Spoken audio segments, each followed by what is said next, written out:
In this video, we're going to discuss what's called the order of operations. So let's say that, for example, you wanted to multiply 2 times 5. Well, no problem. 2 times 5, as we know, is equal to 10. But what happens when you want to evaluate something where there is more than one single operation? So in this problem, there's only the operation of multiplication. What happens if you have something like this? 3 plus 2 multiplied by 6. Should we add first, or should we multiply first? Now it turns out that when you have multiple operations, in this case addition and multiplication, in the same problem, you have to follow what's called the order of operations. And that simply references a way in which to proceed, and it's a way of ordering the operations. And so we, as a math community, have agreed upon the following order of operations. So the order can be remembered through an acronym. And that acronym I like to write in the following way: G, E, M slash D, and then A slash S.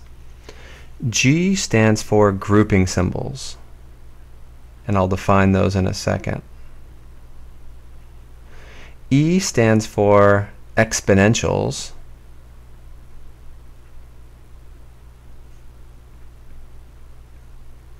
so the E for exponentials.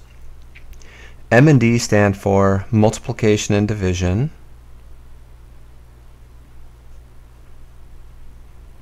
And just like you'd think, the A stands for addition and the S stand for subtraction.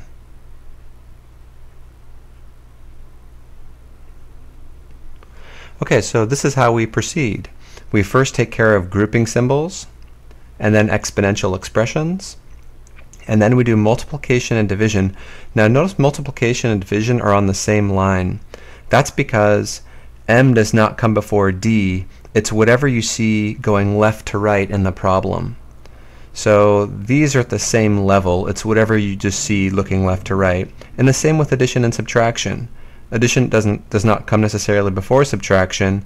It's whatever you see looking left to right at the problem. So let's go ahead and apply the order of operations to a situation and see how it helps us, or it allows us to evaluate an expression with multiple operations. So let's say that we wanted to evaluate let's say we had -3 plus 2 multiplied by -5 squared. So when I look at this, there are multiple things going on. There's addition, there's exponentiation, and there's also multiplication. So the question is, what do I do first? And the answer is, we follow the order of operations given here. G, E, M, D, A, S. Now some people like to remember this with the word GEMDAS. So GEMDAS is a way of remembering the order. So when I look at this problem, I say, okay, grouping symbols. Now grouping symbols are symbols that contain operations within them. Now they could be parentheses, or they could be brackets, or they could be braces.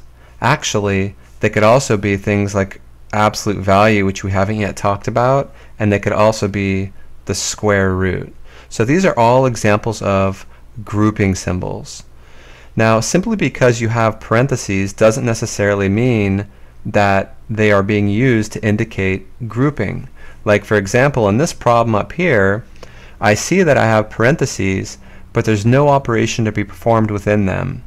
So an example of having an operation performed within them would look something like this. You could have parentheses 2 times 3. In that case, the parentheses are grouping symbols because I'm multiplying inside them. But in this problem, the parentheses are just serving to denote two things. First of all, that the negative is with the 5. That is, the negative is part of the base. And second of all, they're also serving to denote multiplication. So in this case, I would not classify the parentheses as grouping symbols. So when I go back to when I think about GEMDAS, in this case, I say to myself, well, there are no grouping symbols to evaluate. And so then I go down and say, what about exponentials? Well, there's certainly an exponential, right? There's -5 squared. So I do that first before anything else. Everything else remains the same. The -3 is still that, plus 2. Now what's changed is that -5 squared, I evaluate that. And remember, -5 squared is -5 multiplied by -5, which is positive 25. Notice that I still retain multiplication here. All that's changed is that I've evaluated the exponentiation. And now we continue, and I say, well, what do I have to choose between? Addition or multiplication? And so according to GEMDAS, I do, well, what comes first, multiplication or addition? And the answer is multiplication. It's higher up on the list, if you will. So the -3 is still just that, and then 2 times 25 is 50, and then finally -3 plus 50 is 47. Okay, let's try another one using order of operations. Let's say we wanted to evaluate. Let's go with, how about -5 multiplied by 3 minus 10 divided by 2 plus 3. Okay, so I have many operations here, right? I have multiplication, I have subtraction, I have division, and I actually have addition. So the question is, what comes first? Well, according to GEMDAS, I want to do multiplication and division before addition and subtraction. So the question is, what do I do first, multiplication or division? And the answer is whatever you see looking left to right in the problem.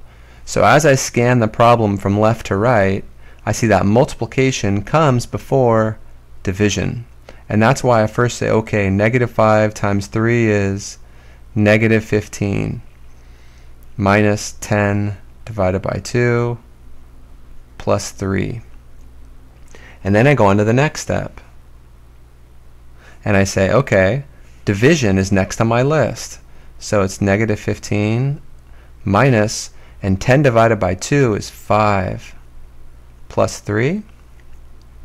And now we know how to, well, we're performing addition and subtraction from left to right. So as I look from left to right, what comes first? Addition or subtraction? Subtraction comes first. So addition does not precede subtraction. It's whatever you see first looking left to right. And then I look and I see -15 minus 5. And I remember that whenever I'm taking away a positive, I always take this number and move 5 to the left on the number line. So -15 moving to the left 5 is -20, and then plus 3. And then finally addition, and -20 plus 3 is -17 if I think in terms of my bank account. A withdrawal of 20 and a deposit of 3 leaves me with an overall debt, if you will, of 17. So my answer in this case is -17. And that's how you apply the order of operations.